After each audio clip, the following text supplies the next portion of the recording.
Assalamualaikum warahmatullahi wabarakatuh. Salam guru penggerak. Saya, Rosi Handayani, calon guru penggerak Angkatan 11 dari Kota Banjarbaru, akan memaparkan kesimpulan dan refleksi pemikiran Ki Hajar Dewantara. Pendidikan dan pengajaran itu berbeda. Pendidikan dan pengajaran itu tidaklah sama.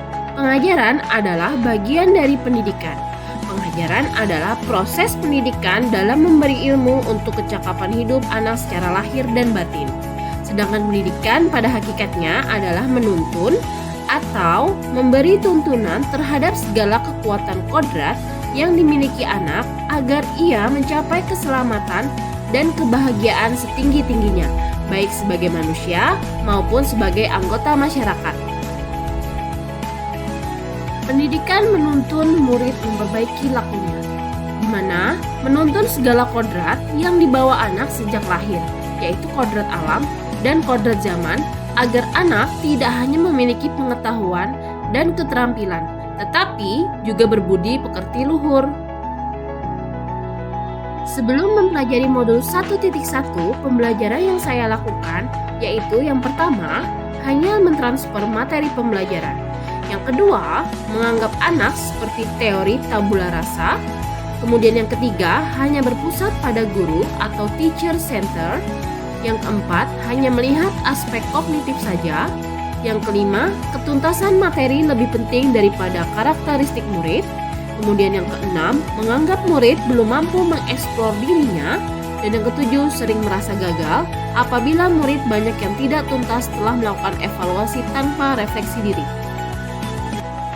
Setelah mempelajari modul 1.1 mengenai pemikiran Ki Hajar Dewantara, perubahan yang saya lakukan yang pertama adalah guru bukan satu-satunya sumber belajar. Kemudian yang kedua, menghargai setiap kodrat yang dibawa masing-masing anak sejak lahir. Kemudian yang ketiga, menciptakan pembelajaran yang berpusat pada murid. Yang keempat, menganggap anak sebagai individu yang mandiri sehingga murid dapat dijadikan aktor utama pembelajaran. Jadi, muridlah sebagai subjek pembelajaran.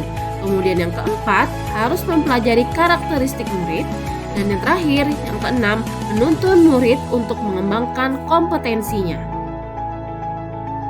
Yang dapat saya terapkan sejalan dengan pemikiran Ki Hajar Dewantara agar pembelajaran lebih baik yaitu yang pertama, merancang pembelajaran yang interaktif dan menyenangkan melibatkan murid.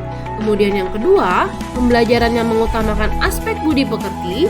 Kemudian yang ketiga, menerapkan pembelajaran abad 21 di mana di situ berpikir kritis, kreatif, komunikasi dan kolaborasi. Kemudian yang keempat, pembelajaran yang menuntun peserta didik tidak menuntut. Kemudian yang kelima, mengenali karakter dan latar belakang murid dengan menjalin komunikasi yang baik.